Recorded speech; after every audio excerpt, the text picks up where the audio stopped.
Hey, how's everybody doing? Hope everybody's staying safe. I wanted to record a video today to talk about something that I've never really talked about publicly before, but basically this is about the biggest mistake that I've ever made in business, okay?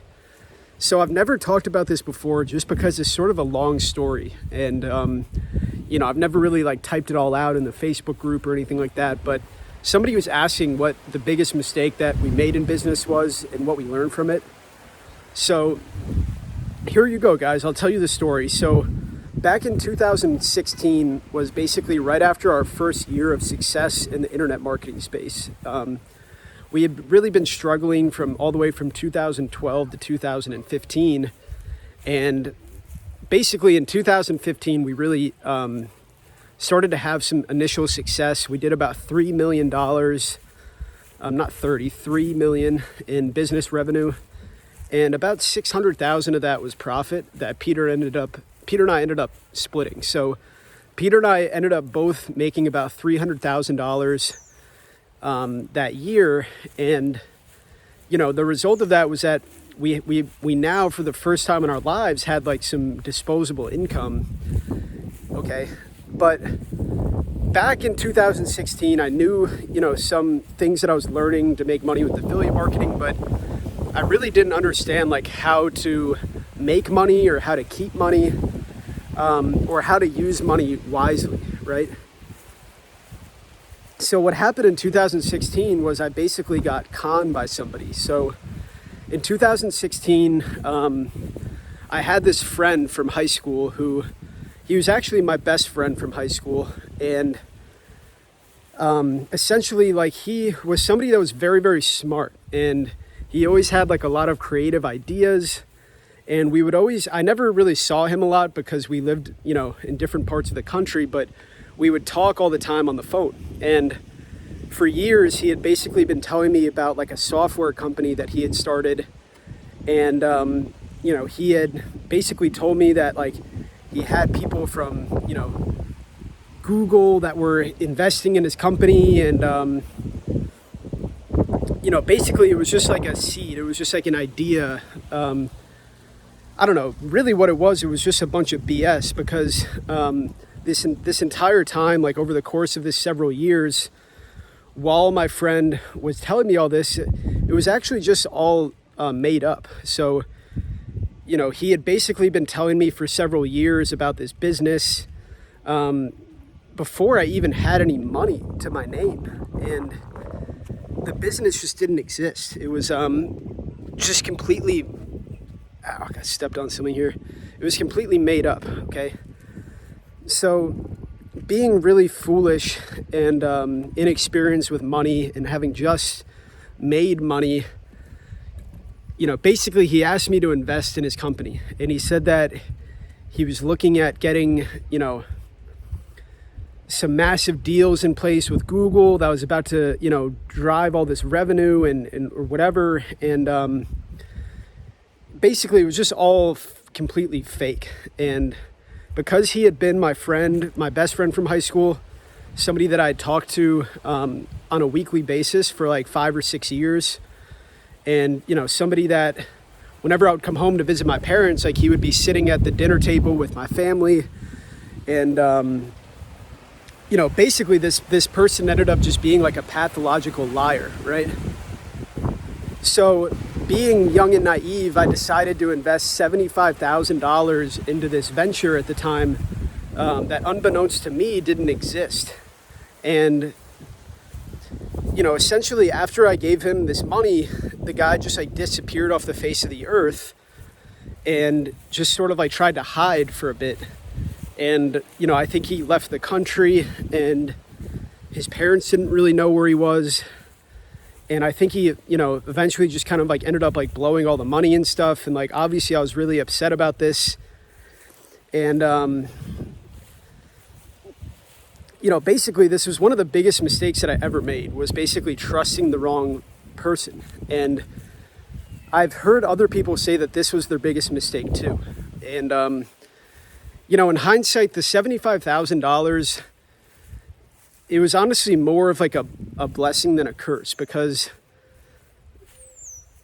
first of all, the next month after we had lost $75,000, Peter and I worked so hard in the business. Peter didn't invest anything in this. It was all me. But Peter and I ended up, basically the month after I lost money, Peter and I had a month in business where we made $250,000 in profit.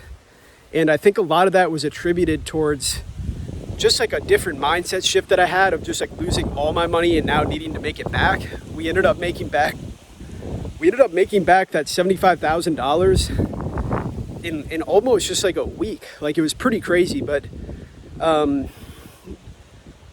talk about karma, right? So it's like, it had taken me basically my entire lifetime up to that point in order to save that $75,000, but just within a week period of time, I was able to make all that money back. So, we'll talk about that in a second here, but basically the mistake that was made was trusting the wrong person. And I think that this could be made in any business with anyone, but when you're investing in people or investing in businesses or, going into business with another person, you have to realize that sometimes, like, not everything is as it seems. Like, especially if you're not seeing that person face to face, there could be other stuff going on with that person that you just really have no idea about. So, while I thought that my friend was like crushing it, he was actually just a con artist and was just an alcoholic who was drinking every day and just lying to everyone about what he was doing. And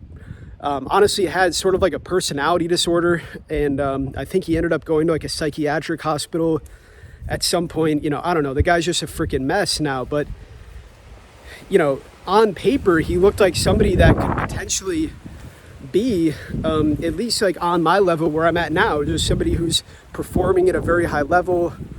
To me, that's what I saw in him, but it was all an illusion, basically. So you have to keep this in mind, and it really does take years to fully get to know somebody. So essentially the learning lesson is to never really do business with anyone like that, right? And be very selective about who you choose to do business with, and really make sure without a shadow of a doubt that person is going to be, a good fit for you. Okay. So, the next piece to listen, to realize about that is basically, what am I trying to say? Basically, what that showed me was that,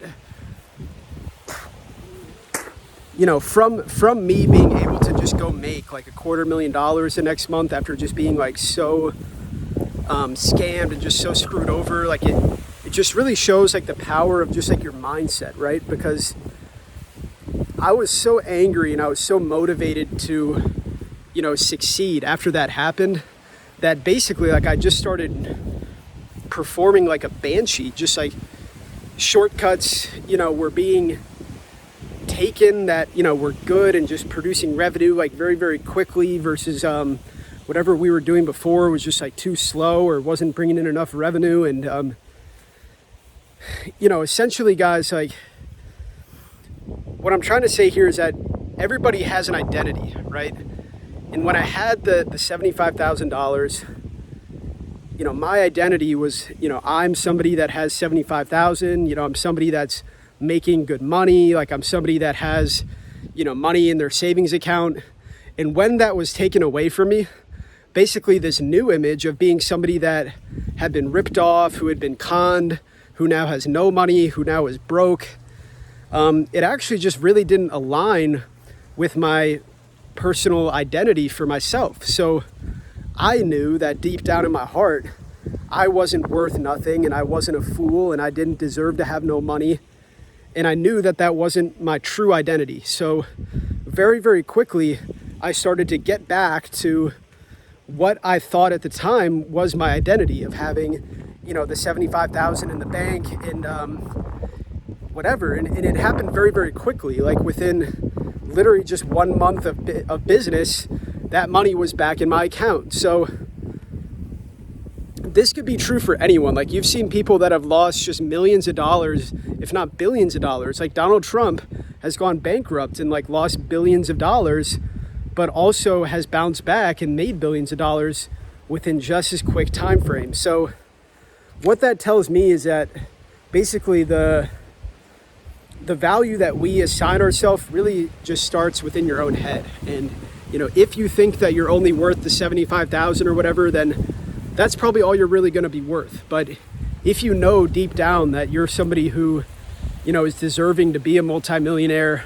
or deserving to have $100 million company, then if enough time goes by and you fully believe that that's your real identity, then you're going to start to act different. You're going to start to take different actions. You're going to start to be a lot more aggressive in business.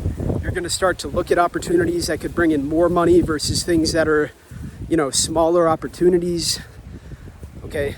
But basically this whole experience for me was like a really eye-opening experience because first of all, it showed me that I have to be really careful about who I do business with.